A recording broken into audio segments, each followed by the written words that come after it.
Bir күні кішкентай балапан ауыл ішінде серуендеп жүрді. Ой, бұл не екен?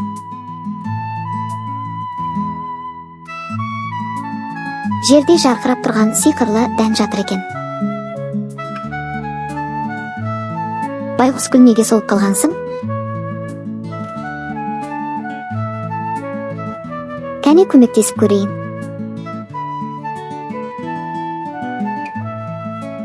Вау, қандай әдемі гүл болды.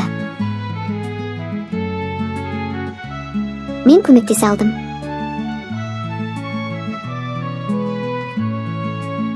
Сол кезде кішкентай аш құрт келді. Қорықпа, досым, саған да көмектесемін. Ой, ол көбелекке айналды. Қош бол, жақсы ұш. Ауыл бұрынғыдан да әдемі бола түсті.